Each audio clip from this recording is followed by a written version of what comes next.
오늘은 계시록 11장 1절 말씀. 또 내게 지팡이 같은 갓대를 주며 말하기를 일어나서 하나님의 성전과 제단과 그 안에서 경배하는 자들을 청량하되. 여기에 오늘 11장의 주제는 성전을 청량하는 갈대. 자, 그 다음에는 두 정인, 그리고 그리스도의 왕국의 건설.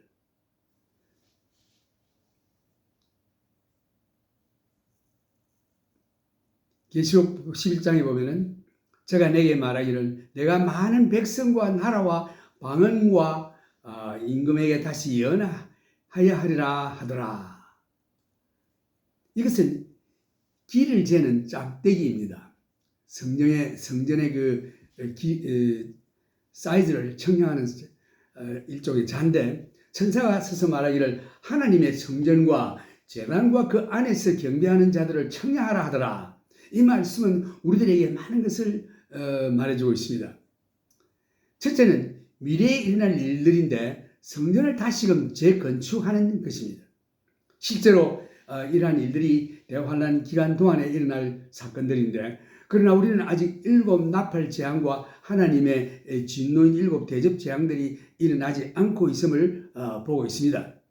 그래서 하나님의 진노인 7 대접 재앙의 부어짐이 아직 나타나지 않고 있음을 보지만, 이 7년 대환란 기간 동안에 예루살렘의 성전이 존재하고 있다는 것을 우리가 알 수 있습니다. 그래서 예루살렘 성전이 다시금 재건되고 그 예루살렘 성전에서 하나님을 경배하는 일이 다시금 실시될 것입니다. 현재 소수이기는 하나 아주 헌신된 유대인들이 이 성전을 재건하는 소원이 거의 종교적인 강박감을 가지고 성전 재건을 추진하는 기관이 한 두서너 단체가 있습니다. 그 유대인 중에 몇 사람들은 성전을 짓는 열정이 극도에 이르러 현재 그 산위에 있는 금집에서 그 모스크 오브 오마죠, 모슬렘들을 강제로 몰아내고 유대인들의 성전을 짓겠다는 강경파들도 있습니다. 그러나 유대인들의 온건파들은 모슬렘 성전을 허물고 지으면 종교 전쟁이 일어날 가능성이 있기 때문에 성전 위치의 산을 두 구역으로 나누어서 모슬렘의 모스크 오마를 두고 그 남은 지역에다가 짓자. 그래서 그 산 꼭대기에 있는 바위 북쪽에 위치한 곳에 벽을 쌓아 이방인들, 그 모슬렘과 그 유대인들의 그 성전을 가로막는 벽을 쌓자. 그래서 모슬렘으로부터 분리하고 산 꼭대기에서 북쪽에 위치한 곳에 성전을 짓자고 주장하고 있습니다. 그리고 이 산 꼭대기라는 말이 나오는데, 바로 이 산 꼭대기 큰 바위가 있는데 거기가 바로 모리아산입니다. 거기가 바로 하나님께서 아브라함에게 명하신 그 이삭을 제사를 드리라 하는 그 장소였고, 그 다음에 거기가 예수님이 십자가에 못 박혀 돌아가신 장소인 것입니다. 그런데 그 솔로몬 성전을 발굴하기 위하여 그 고고학자들이 연구하고 있습니다. 그 중에도 대표적인 인물이 아셔 코프만이라는 박사인데, 이 사람은 고대 문서에 기록한 것과 발굴을 바탕으로 하여 그 금집 모스크 오브 오마, 지금 그 예루살렘의 그 성전을 향해서 바라보면 그 금집이지만 그게 그 하나님의 성전이 아닙니다. 그것이 뭐냐니 그 모슬렘의 절인 것입니다. 그런데 그 북쪽에 솔로몬의 성전이 위치하고 있다고 발견했습니다. 그 현재 서 있는 그 모스크 오브 오마 금집의 바위 위에서 북쪽으로 약 한 322feet, 3feet가 1m니까 한 107m의 넓은 땅이 있습니다. 그 가운데 평평한 바위가 있는데 이곳이 Dome of the Spirit이라고 합니다. 그 영의 집이라, 혹은 The Dome of the Tablets이라고 하는데, 이 장소가 있는데 이곳이 솔로몬 성전의 지성소로 확인된 것을 보고 있습니다. 이곳에서 정동쪽으로 쳐다보면 감람산으로 가는 동문이 보입니다. 유대인들은 솔로몬 성전이 서 있던 곳에서 성전을 짓자고 주장하고 있습니다. 그리하여 모슬렘들이 숭배하는 오마, 그러니까 모스크바 오마 지금 현재 있는 금집 그 파괴하지 않고 자기들의 성전을 지을 수 있다고 주장하고 있습니다. 그래서 닥터 애셔 코프만 박사의 주장이 맞는 것 같습니다. 그래서 요한에게 하나님께서 갈대를 주시면서 하나님의 성전과 제단과 그곳에서 경배하는 자들을 청량하라 명하셨습니다. 이절에 보면은 성전 밖 마당은 청량하지 말고 그냥 두라. 이것을 이방인에게 주선적 저희가 거룩한 성을 42달 동안 짓밟으리라. 이 42달은 그 3년 반입니다. 그래서 여기서 성전 밖 마당이 모슬렘의 모스크바 오마가 금집이 써 있는 장소인 것입니다. 그래서 지금 닥터 애셔 코프만이 주장하는 성전, 그 솔로몬 성전의 지성소를 두고 발견한 장소를 두고 이렇게 치수를 지어 보면은 지금 현재 모슬렘에 쓰고 있는 건 성전 밖이 되고 하는 것입니다.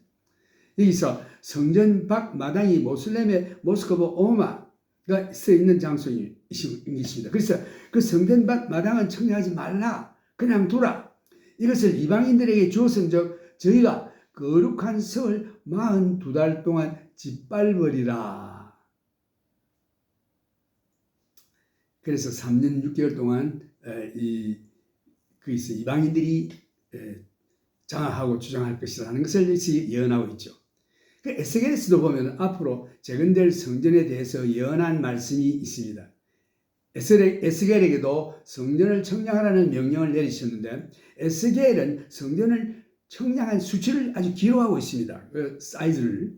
에스겔은 성전이 있는 성곽을 모두 청량한 것을 기록하고 있는데 거룩한 장소와 이방인들의 장소를 나누는 칸막이 벽을 세웠다고 했습니다.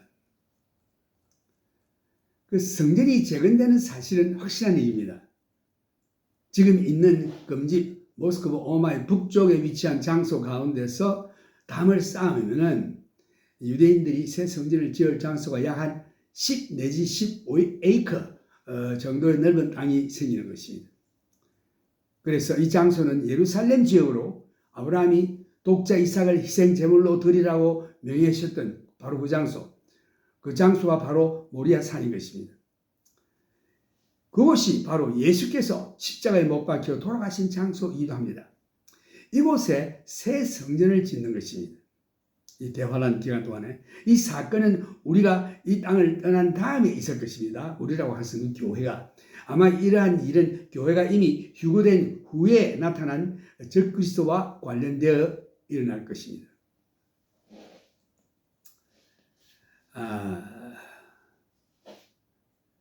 성경에 보면은 적그리스도가 7년 대환란 중간 3년 반에 이르러 유대인들에게 성전을 지으라는 언약을 맺는다고 했습니다. 그리고 적그리스도는 3년 반에 이르러 그 언약을 어기고 자신이 성전에 들어와서 지성소에 서서 자신이 하나님이라고 선언하고 자기에게 경배할 것을 강요할 것입니다. 그때는 적그리스도가 이 세상을 통치하고 있을 때인 것입니다. 그래서 현재 예루살렘의 성전 짓는 일과 거기서 하나님께 제사 드리는 일에 수종드는 랍비들을 훈련시키는 학교가 있습니다. 유시바스라고 하는데 이러한 운동이 이스라엘에서 지금 일어나고 있습니다. 이 학교에서는 젊은이들에게 레위기의 제사법에 따라서 희생 제물을 어떻게 죽이는 방법을 가르치고 있습니다. 이 랍비 학교에서는 이러한 일들을 가르치는데 지금 몰두하고 있고 거기에 학생들도 아주 많이 입학하고 있습니다. 실제로 몇 년 전에 과격파들이 폭파물을 가지고 모스크바 오마, 곧 그 모슬렘들이 쓰는 성전을 폭파하고 금집을 짓자라고 시도하였으나 그 이스라엘 경찰들에 의해서 체포돼 가지고 그 일이 수포로 돌아갔지만 그들이 재판도 받고 했습니다. 근데 이스라엘 사람들은 지금 성전 짓는 일과 제사 드리는 그 의식을 준비하는데 몰두하고 있는 것입니다. 3절에 보면은 내가 나의 두 정인에게 권세를 주리니 저희가 굵은 베옷을 입고 1261을 예언하리라. 이는 이 땅에 주 앞에 서는 두 감람나무와 두 촛대니 만일 누구든지 저희를 해오자 한적 저희 입에서 불이 나서 그 원수를 소멸할지니 누구든지 해하려 하면 반드시 이와 같이 죽임을 당하리라. 이게 이제 두 증인이라는 말씀이 나오는데 하나님께서 두 증인을 유대인들에게 보내어 증거하십니다. 이때는 이방인의 때가 끝이 난 때입니다. 이때는 하나님께서 이스라엘 백성들을 7년 동안 다루시는 기간인 것입니다. 이게 7년 동안 다루시는 기간이라는 말씀을 드렸는데 다니엘 9장 24절에 보면은 내 백성과 내 거룩한 성을 위하여 70일에로 기한을 정하였나니 허물이 마치며 죄가 끝나며 죄악이 영속되며 영원한 의가 드러나며 이상과 예언이 응하며 또 지극히 거룩한 자가 기름 부음을 받으리라. 그러므로 너는 깨달아 알지니라. 예루살렘을 중건하라는 영이 날 때부터 기름 부음을 받은 자, 기름 부음을 받은 자란 뜻이 히브리 말로는 메시아입니다. 헬라 말로는 그리스도. 그리스도의 탄생이 있겠다는 것을 여기에 예언하고 있습니다. 곧 왕이 일어나기까지 7일과 62일에 그리고 62일에 이것은 434년입니다. 7일에라는 것은 49년이에요. 성전을 짓는 기간이 49년이 걸리겠다. 그리고 거기다가 434년을 더하게 되면 483년이 되는 것입니다. 그래서 이게 다니엘이 하나님 앞에 하나님 언제 우리나라가 우리 백성이 이스라엘 백성이 해방을 받아 떠날 것인가 기도하는 가운데 금식하며 기도할 때에 하나님께서 이스라엘 나라뿐만 아니고 온 세계에 앞으로 될 일들을 보여주셨습니다. 그래서 하나님께서 이스라엘 백성들에게 내가 내 백성을 위하여 70일에로 기한을 정하였나니 이 말씀은 70 곱하기 7 하면 490년입니다. 그래 이스라엘 너 백성을 위하여 내 백성과 내 거룩한 성을 위하여 71에 490년이라는 연한을 정했다. 허물이 마치며 죄가 끝나며 죄악이 영속되며 영원한 의가 드러나며 이상과 예언이 응하며 또 지극히 거룩한 자가 기름 부음을 받으리라. 이 말씀은 예수님이 오신다는 뜻이죠. 예수님의 초림을 예언하고 있습니다. 지극히 거룩한 자가 기름 부음을 받으리라. 이것이 메시아, 히브리 말로. 그 다음에 헬라 말로는 그리스도 오시리라. 그러나 그분이 오셨지만 잠깐 있다가 끊어질 것이라는 말씀이 있습니다. 다시 말해서 십자가에 죽을 것이라. 그래서 여기에서 490년이라는 연한을 이스라엘 백성들 그리고 그 거룩한 성을 위해서 정하셨지만 483년, 7년을 빼면은 483년이 되는데 그때에 그 기름 부음 받은 자가 끊어지리라. 오셨지만 예수님이 십자가 못 박혀 죽으시고 그때부터 이스라엘 시간이 스탑됩니다. 483년에. 그래서 이것이 언제 그런 일이 언제부터 시작한 거니? 아닥사스다 페르시아 왕 아닥사스다 왕이 그 술관은 유대인 느헤미야에게 가서 성전을 지으라는 명령을 내립니다. 그날부터 시작해가지고 483년이 지나면은 메시아가 오시겠다. 그러나 끊어져 없어질 것이요. 그래서 이제 그 말씀인데 그때 곤란한 동안에 성이 중건되어 거리와 해자가 이를 것이 해자라고 하는 것은 성곽을 얘기하는 것입니다. 성전과 해자가 이룰 것이며 62일 후에 기름 부음을 받은 자가 끊어져 없어질 것이며 장차 한 왕의 여기에 기름 부음 받은 자가 끊어져 없어질 것이며 이 말씀은 예수님이 오셨으나 십자가에 못 박혀 죽어 돌아가실 것이다. 부활 성천하신 거죠. 그 이후에 장차 한 왕 적그리스도 한 왕의 백성이 와서 이것을 적그리스도를 의미하는 것입니다. 예수님께서 떠나신 다음에 그 적그리스도가 그러니까 이제 예수님께서 십자가에 못 박혀 돌아가시고 부활 성천하셔서 가셨지만 그때부터는 교회 시대가 시작돼요. 약 한 2000년 동안 그 교회가 시작되고 그 다음에 이제 이 적그리스도가 나타나는 것입니다.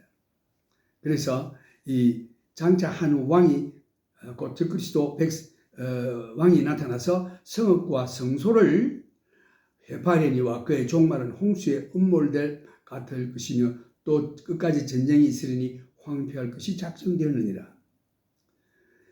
그가 많은 사람으로 더불어 이 많은 사람이라고 해서 이스라엘 백성들을 얘기하는 것입니다. 즉 그리스도가 나타나서 이스라엘 백성들과 한 1회 동안의 언약을 굳게 정하겠고 그가 그 1회 절반의 제사와 예물을 금지할 것이며 또 잠포하여 뮬물거린 날개를 의지하여 설 것이며 또 이미 정한 종말까지 진노와 황폐케 하는 자, 즉 그리스도에 쏟아지리라 하였느니라. 여기에 이 세상에 앞으로 될 일들이 이 짤막한 구절 안에 다 들어 있습니다. 그래서 이 예수님께서 부활 성천하신 이후에 성령이 강림하시고 이 교회가 이 땅에 있었습니다. 그때부터 이스라엘 시간이 스탑됐어요. 그래서 이방의 시간이 시작되는 것입니다. 그래서 483년 그래서 이스라엘 490년 가운데 483년까지 언제부터 이 페르시아 아닥사스다 왕이 술관은 느헤미야에게 주전 445년 3월 14일에 예루살렘 성곽을 재건하라는 명령이 떨어졌습니다. 그 이후 483년에 기름 부음을 받은 자 곧 메시아 예수 그리스도께서 오셨습니다. 그때가 언제만이 주후 AD 32년 4월 6일이었습니다. 그날에 예루살렘 성에 예수님께서 당나귀를 타시고 호산나 찬송을 받으시면서 들어갔습니다. 그때가 정확히 483년 그 느헤미야에게 아닥사스다 왕이 성전과 성전 곽을 건축하라는 명령이 날 때부터 예수님이 여기에 입성하시기 여기가 주후 32년 4월 6일 그 명령이 내릴 때는 주전 445년 3월 14일 이렇게 해서 그날을 정확히 계산하게 되면 483년이 될 것입니다. 날짜수로 따진다면 로마 숫자로 17만 3,880일이 걸렸습니다. 예수님의 초림이 정확히 예언되고 있습니다. 그리고 성취됐습니다. 이제 두 정인에 대해서 말씀하시는데 지금 이스라엘을 위해서 하나님께서 7년을 남겨두셨습니다. 490년에서 483년을 빼면 7년이 남죠. 이것은 나중에 대환란의 시작이 7년인 것입니다. 그 안에는 2000년이라는 교회가 형성되는 시간인 것입니다. 그래서 지금 이스라엘을 위해서 하나님께서 교회 시간이 이제 끝날 때에 이스라엘이 시간이 되는데 이것이 7년 대환란인 것입니다. 7년을 남겨두셨는데 7년 대환란의 초기에 하나님께서 두 증인을 이스라엘에게 보내십니다. 이 둘 중 하나는 엘리야임에 틀림이 없어요. 다른 하나는 구약 성경 마지막인 말라기 마지막 장에 보면은 그 엘리야가 오신다는 말씀이 예언되어 있고 그 이외에 우리가 구약 성경에서 다른 사람이 누구겠느냐 추측하는 일들이 많이 있습니다. 먼저 엘리야에 대해서 보면은 말라기 4장 5절을 보면은 보라 여호와의 크고 두려운 날이 이르기 전에 대환란이죠. 내가 선지 엘리야를 너희에게 보내리니 그 7년 대환란 일기 전에 주님께서 선지자 엘리야를 다시 보내겠다. 그가 아비의 마음을 자녀에게로 돌이키게 하고 자녀들의 마음을 그들의 아비에게로 돌이키게 하리라. 돌이키지 아니하면 두렵건대 내가 와서 저주를 그 땅을 칠까 하노라 하시니라. 그 구약 성경 마지막 말라기에 보면 하나님께서 이스라엘에게 문을 닫으시고 이방인들에게 문을 여실 때에 이방인들에게 성령을 보내주셔서 그리스도를 위하여 한 몸인 교회를 이끌어내시는 장면을 볼 수 있습니다. 이것이 교회 시대예요. 은혜 시대예요. 이 말씀이 하나님께서 이스라엘에게 마지막으로 하신 말씀입니다. 말라기에. 물론 예수 그리스도로 말미암아 오는 것이죠. 예수 그리스도의 몸을 만드는 교회의 시간인 것입니다.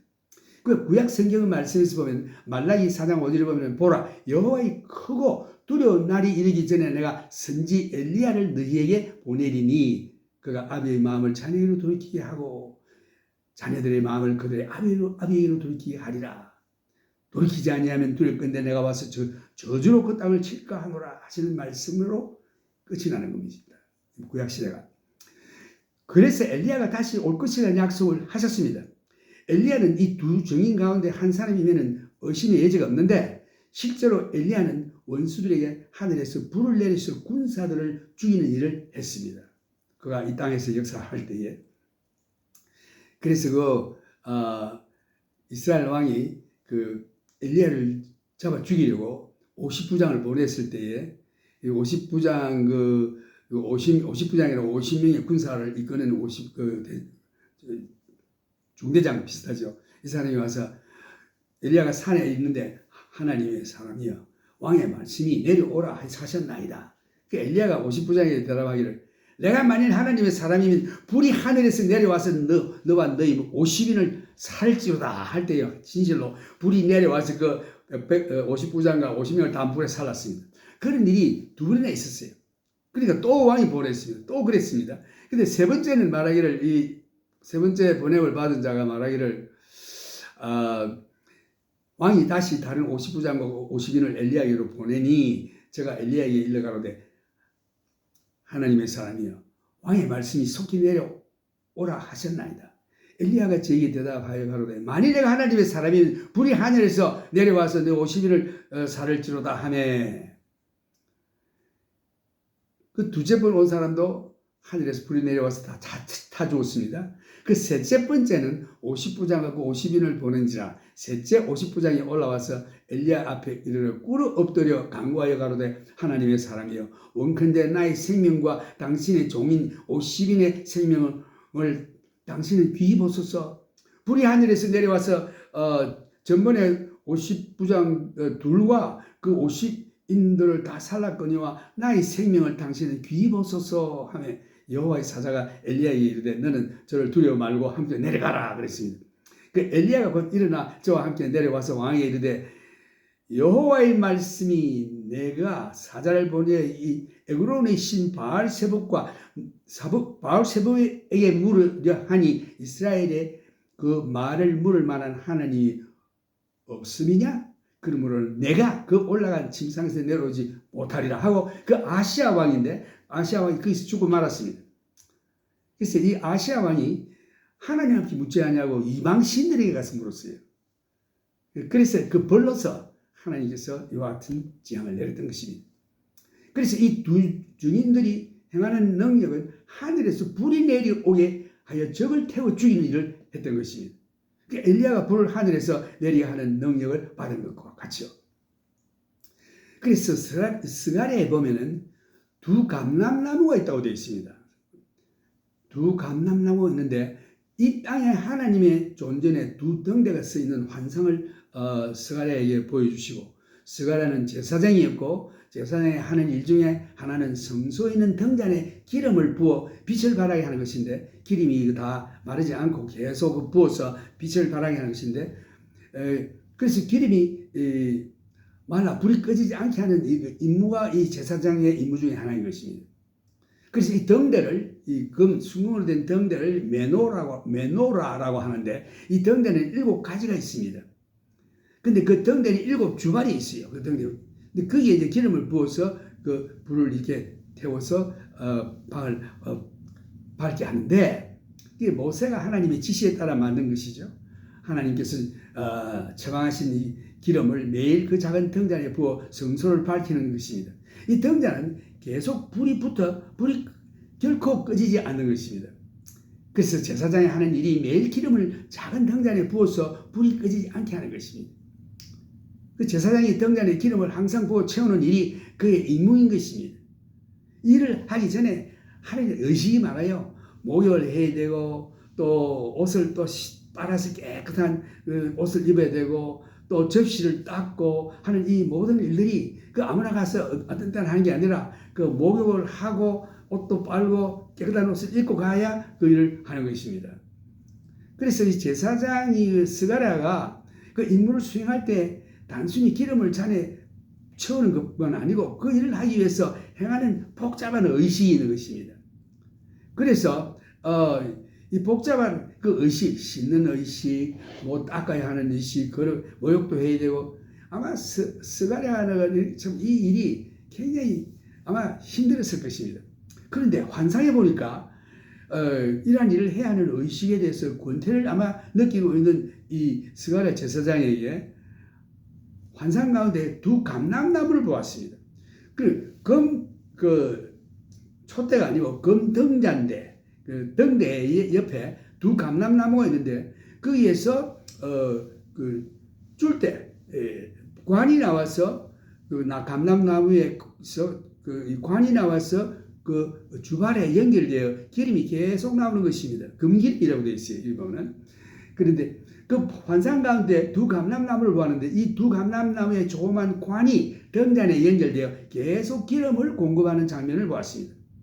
그래야 매일 기름을 붓기 전에 해야 하는 번거로운 의식을 매일 하지 않아도 되는 것을 보았던 것입니다.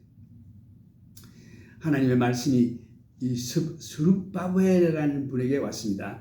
여기에 이스라엘 백성들이 이제 하나님께서 참 자유를 주셔서 이 바벨론에서 바사 여기서 이제 해방을 받아가지고 나오는데 성전을 지어야 하는데 이 성전을 짓는데 자기들도 힘들고 그 먼 길을 와가지고 아주 지쳐 있고 영적으로도 지쳐 있고 또 외부에 그 주위의 사람들이 원수들이 공격을 해가지고 방해하는데 성전 짓기란 너무나도 힘듭니다. 그래서 영적으로 굉장히 허탈한 상태에 빠져 있었고 외부의 공격도 있고 굉장히 어렵습니다. 그럴 때 이 성전을 짓는 책임을 맡은 자가 그 스룹바벨인데 하나님의 말씀이 스룹바벨에게 왔습니다.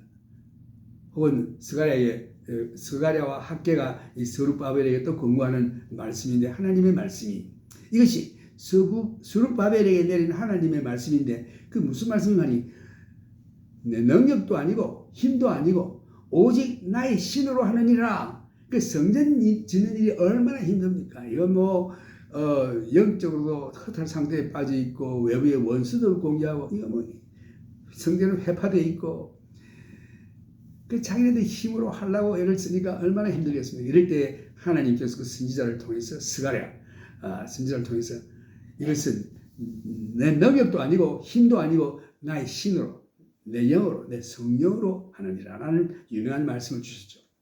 그래서 이 기름은 성령을 상징하는 것입니다. 그 환상 가운데 감람나무에서 나오는 그 금관이 이렇게 등대에 주발에 이렇게 기름이 이렇게 공급이 되는 것을 성령을 얘기하는 것입니다.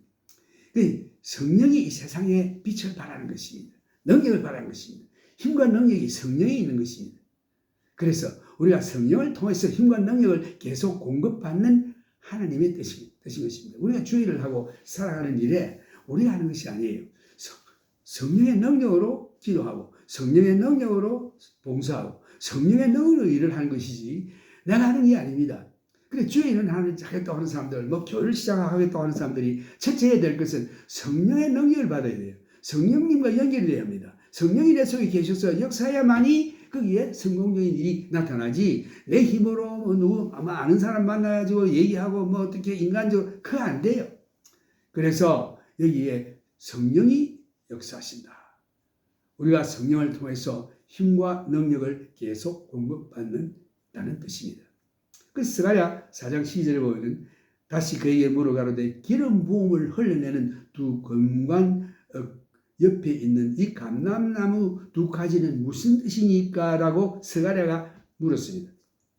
그럴 때 천사가 하는 대답이 그가 내게 대답하여 가로되 내가 이것이 무엇인지 알지 못하느냐? 대답하되 내 주여 알지 못하나이다. 그러니까 이 금등대 옆에 두 감람나무와 금관이 나와서 주발에다가 기름을 공급하는 장면을 보고 이것이 무엇인지 알겠느냐 할 때 내가 모르겠습니다. 대답할 때 내 주여 알지 못하나이다. 할 때에 이는 기름 발리운 자들이니 천사가 얘기합니다. 가로되 이는 기름 발리운 자들이니 온 세상의 주 앞에 모셔섰는 자니라 하더라. 그러니까 성령의 기름 부음을 받은 자가 둘이가 있어 이 성전을 짓겠다. 그 하나는 스룹바벨이요 또 다른 하나는 여호수아. 그래서 이 말씀을 가지고 사람들이 이 중인 중에 하나는 엘리야고 하나는 스룹바벨일 것이다 라고 얘기하는 자들이 있습니다. 그래서 이 두 감람나무가 다름 아닌 성령 받고 사명을 받은 성령의 능력으로 성전을 짓는 자들인 것입니다. 그때에 이 지구에 하나님 앞에 서 있는 등대를 밝히는 두 감람나무인 것입니다. 그래서 이 두 증인 중에 하나는 엘리야고 하나는 스룹바벨이다라고 주장하는 자들도 있습니다. 그 다음에 6절에 보면 저희가 권세를 가지고 하늘을 닫아 그 연을 하는 날 동안 비 오지 않게 하고 또 권세를 가지고 물을 변하여 피되게 하고 아무 때든지 원하는 대로 여러 가지 재앙으로 땅을 치리로다. 그 물을 피되게 한다. 무엇이 기억납니까? 구약시대에 그 애굽에서 이스라엘 백성들이 나올 때 하나님께서 모세를 통해서 물이 피가 되게 했죠. 그리하여 3년 반 동안 비가 땅에 오지 않는 것입니다. 온 땅에 비가 3년 반 동안 오지 않는다고 한번 상상해 보십시오. 이것은 엘리야가 기도해서 땅에 3년 반 동안 비가 오지 않겠죠. 엘리야가 기도하면서 3년 반 동안 비가 오지 않았던 사건을 아마 여러분들이 기억할 것입니다. 아합 왕이 통치할 때에 엘리야가 선지자였는데 아합 왕의 죄로 인하여 하나님께서 엘리야의 기도를 들으시고 3년 반 동안 비가 오지 않아 이스라엘에 큰 한 해가 온 적이 있었습니다. 이 환란 때에도 지구상에 비가 오지 않는 이 기간입니다. 이 두 정인은 물을 피되게 하는 권세를 받았습니다. 이 두 정인이. 그래서 그 중에 하나는 또 모세가 아닌가. 왜냐하면 그 물을 피되게 하는 재앙을 베푸는 데 쓰임을 받은 종이었기 때문에. 6절에 보면 또 권세를 가지고 물을 변하여 피되게 하고 아무 때든지 원하는 대로 여러 가지 재앙으로 땅을 치리로다. 우리는 이 말씀을 통하여 두 증인 가운데 하나는 엘리야임이 틀림이 없고 그리고 다른 두 증인 가운데 하나는 잘 모르지만 혹시 모세가 아닌가 이렇게 생각하는 자도 있습니다. 그리고 또 변화산상에서 예수님께서 그 엘리야와 모세와 함께 나타났죠. 그래서 이 두 분이 아닌가. 그 구약시대의 선지자는 엘리야를 대표하고 율법은 모세를 대표한다. 이래서 또 모세라고 보는 자도 있습니다. 그 다른 사람은 또 에녹이라고 또 말하는 자도 있습니다. 왜냐하면 그가 죽지 않고 바로 하늘로 들림받았기 때문입니다. 사람이 한번 죽는 것은 정한이 치며 죽은 후에는 심판이 있으리라고 말씀하셨는데 죽지 않고 들림받아 하늘로 올라간 자들이 에녹과 엘리야였습니다. 이 두 사람이기 때문에 혹시 이 사람이 아닌가, 에녹과 엘리야가 아닌가 라고 생각하는 자도 있습니다. 그러나 그들도 3년 반 동안 그들의 증거가 끝난 후에는 짐승이 적 그리스도에게 죽임을 당하는 장면이 나옵니다. 그래서 두 증인 중에 다른 한 사람을 에녹이다, 또 모세일 것이다 추정하는 자들이 있습니다. 확실한 것은 알 수가 없죠. 7절에 보면 저희가 그 증거를 마칠 때에 무저갱으로부터 올라오는 짐승이 저희로 더불어 전쟁을 일으켜 저희를 이기고 저희를 죽일 터인저. 짐승이 적그리스도와 그들의 증거가 끝나기까지는 손을 댈 수가 없는 것입니다. 이 두 증인에게는 증거할 기간이 주어진 것입니다. 1260일 동안, 곧 3년 반입니다. 이 두 증인의 증거가 끝이 남에 적그리스도와 그들을 죽이고 그들의 증거가 끝이 나기 전에는 짐승이 적그리스도 이 두 증인들을 해할 수가 없었습니다. 이러한 관점에서 하나님께서 우리의 생명을 주장하시는데 하나님을 온전히 의지하는 자에게 그가 우리에게 맡겨주신 특별한 사명을 다 완수할 때까지는 우리는 죽지 않습니다. 많은 경우에 사고로 인하여 많은 사람들이 죽는 죽음의 경지에서도 하나님이 어떤 사람들을 죽지 않고 남겨주십니다. 이것은 하나님의 보호하심으로 그들에게 맡겨진 사명이 아직 끝이 나지 않았기 때문인 것입니다. 이것은 확실한 사실입니다. 하나님께서 우리 각자에게 맡겨주신 사명이 있습니다. 그러나 하나님께서 맡겨주신 사명이 끝나면 물러가십니다.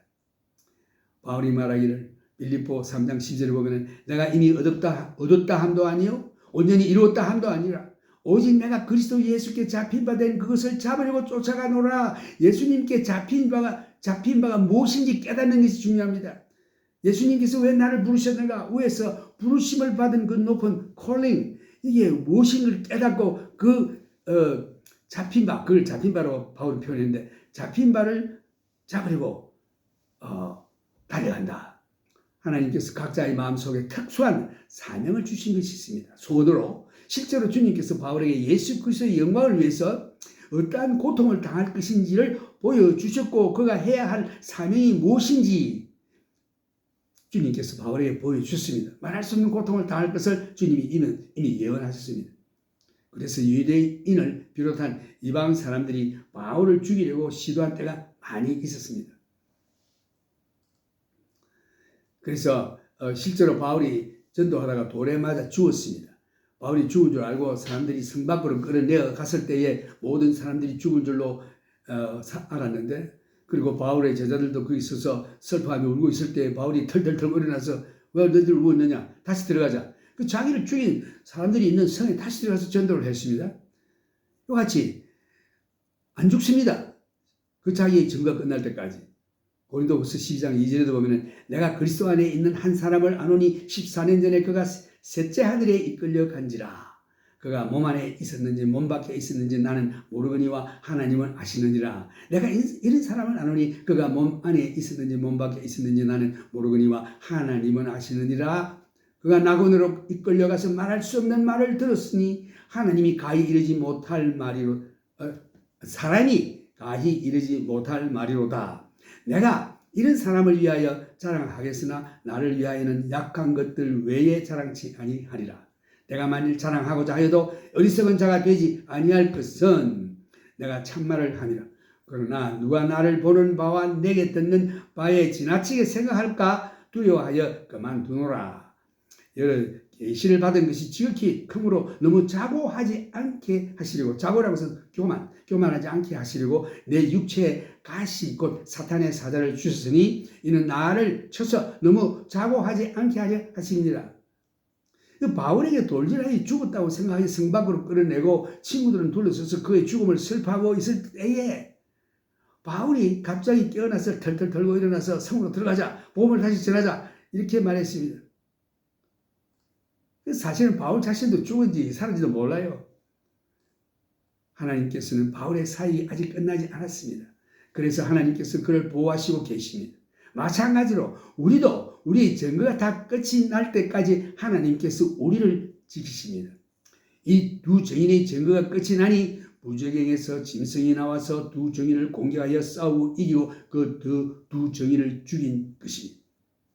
그 다음 8절에 보면 저희 시체가 큰 성 길에 있으리니 그 성은 영적으로 하면 소돔이라고도 하고 애굽이라고도 하니 곧 저희 주께서 십자가에 못 박히신 곳이니라.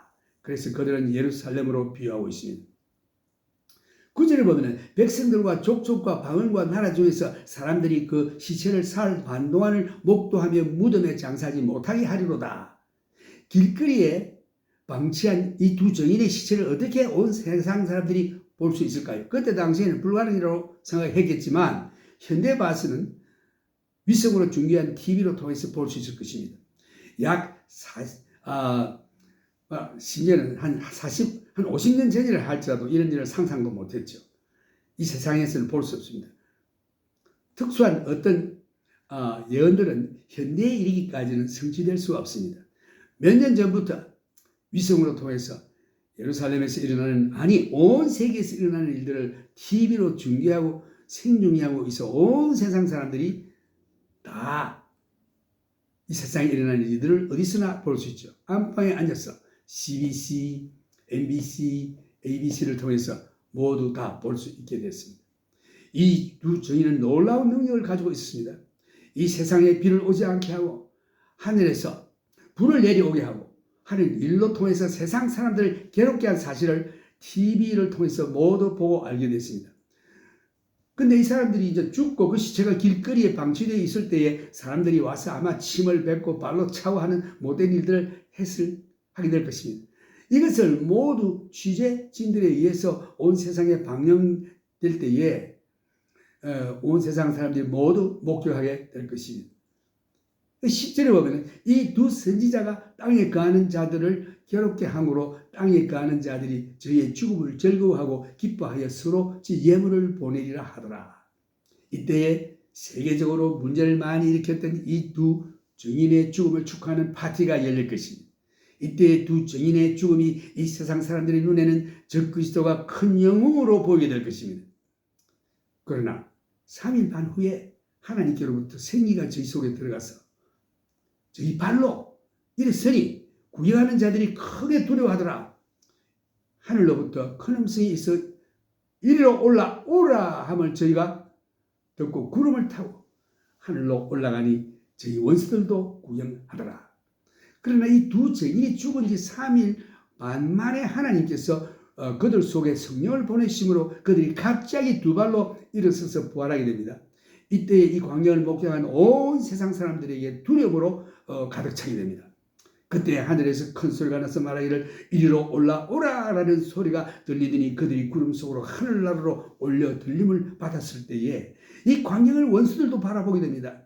이 광경을 촬영하고 있었던 카메라맨들도 갑자기 죽었던 두 증인이 하늘로 올려가는 것을 보고 심히 놀랐을 것입니다. 13절에 보면 그 시에 큰 지진이 나서 성 10분의 1이 무너지고 지진에 죽은 사람이 7천이라.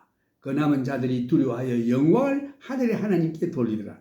이때야 비로소 사람들이 두려워해서 하나님께 영광을 돌리더라. 예수님께서 십자가에 못 박혀 죽으실 때에도 큰 지진이 일어난 사건을 기억하시죠. 14절에 보면 둘째 화는 지나갔으나 보라 셋째 화가 속히 이르는도다. 일곱째 천사가 나팔을 불매 하늘에 큰 음성들이 나서 가로되 세상 나라가 우리 주와 그리스도의 나라가 되어 그가 세세토록 왕노릇 하시리로다 하니 이제 하나님의 천국 하늘 나라가 땅에 임하여 이제 그리스도께서 나라가 그러니까 하나님의 왕국을 이 땅에 설치한 것입니다. 그래서 세세토록 우리 주님께서 이 세상 나라들이 예수 그리스도의 나라에 속해 가지고 세세토록 왕노를 하시로다. 일곱째 천사가 나팔을 불매 하늘에 큰 음성들이 나서 가로되 세상 나라가 우리 주와 그리스도의 나라가 되어 그가 세세토록 왕노를 하시리로다 하니 일곱 나팔을 불 때마다 세상에서 재앙과 심판이 따랐습니다. 이 심판은 예수 그리스도께서 이 땅에 다시 오심과 그의 왕국을 설립하기 위하여 준비 작업을 하기 위함입니다. 일곱 나팔을 불 때에 하늘에 큰 음성들이 나서 가로되 세상 나라가 우리 주와 그리스도의 나라가 되어 그가 세세토록 왕노릇 하시리로다 라는 말씀을 선포했습니다. 16절에 보면 하나님 앞에 자기 보좌에 앉은 24 장로들이 엎드려 얼굴을 대고 하나님께 경배하며 가로되 감사하옵나니 옛적에도 계셨고 시방도 계신 주 하나님 곧 전능하시며 친히 큰 권능을 잡으시고 왕노릇 하시도다. 드디어 우리가 기도하던 Thy kingdom come, Thy will be done. 아버지의 나라가 임하시고 하나님의 뜻이 하늘에서 이룬 것 같이 땅에서 이루시옵소서 하는 기도가 응답되는 날입니다. 드디어 기다리던 시간은 끝이 나고 예수 그리스도께서 다스리는 시간이 왔으므로 우리는 거기서 우리 주님께 영광을 돌리고 있는 것입니다. 이제 18절 보면 이방들이 분노하며 주의 진노가 임하여 죽은 자를 심판하시며 종 선지자들과 성도들과 또 물론 대소하고 주의 이름을 경외하는 자들에게 상 주시며 또 땅을 망하게 하는 자들을 멸망시키실 때로 소이다 하더라. 이에 하늘에 있는 하나님의 성전이 열리니 그 성전 안에 하나님의 언약궤가 보이며 또 번개와 음성들과 내성과 지진과 큰 우박이 있더라. 앞으로도 7 대접재앙이 또 남아 있습니다.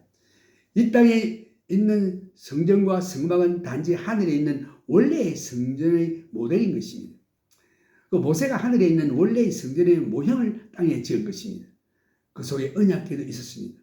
그리고 번개와 음성들과 내성과 지진과 큰 우박이 있더라. 이제 7 대접재앙이 부어질 때에 심판의 놀라운 장면이 앞으로 펼쳐질 것입니다.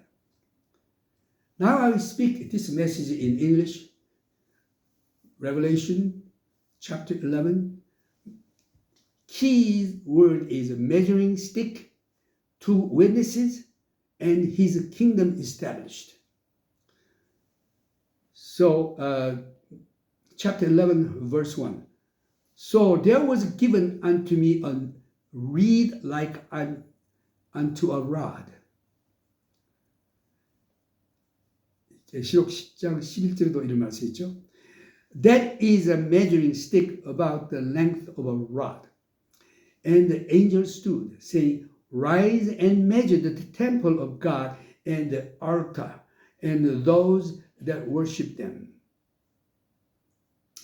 Now, this tells us many things. First of all, that the temple is to be rebuilt, because this is a yet future event.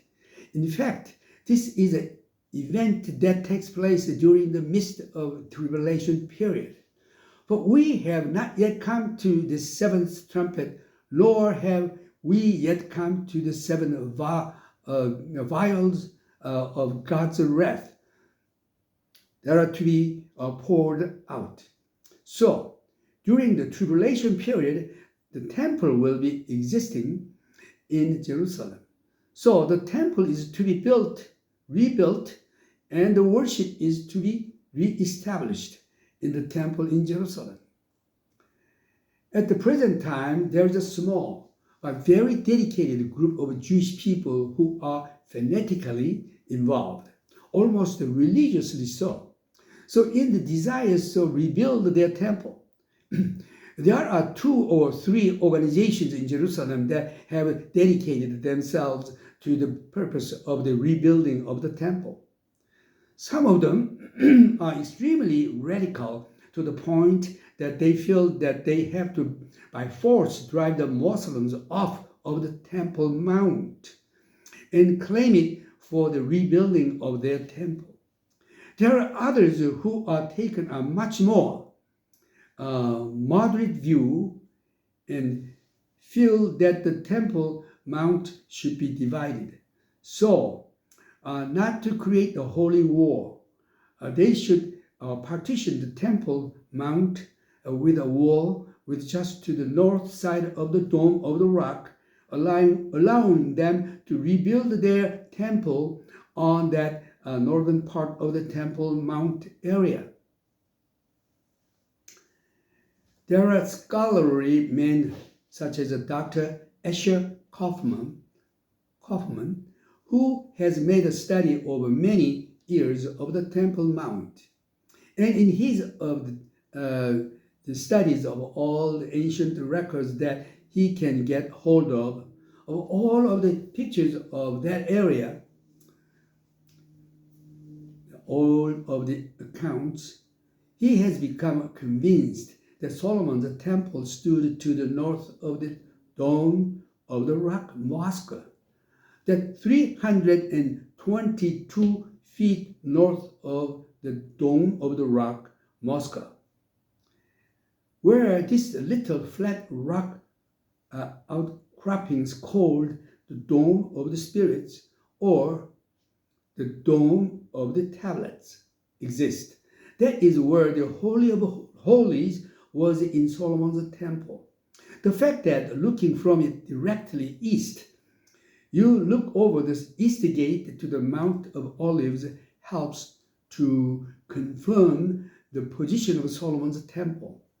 And thus, he and other Jews take a more moderate stance, believing that they can rebuild the temple over the site of Solomon's temple and not disturb the Dome of the Rock, and thus not disturb the Muslims. I believe that Dr. Asher Kaufman's group will prevail.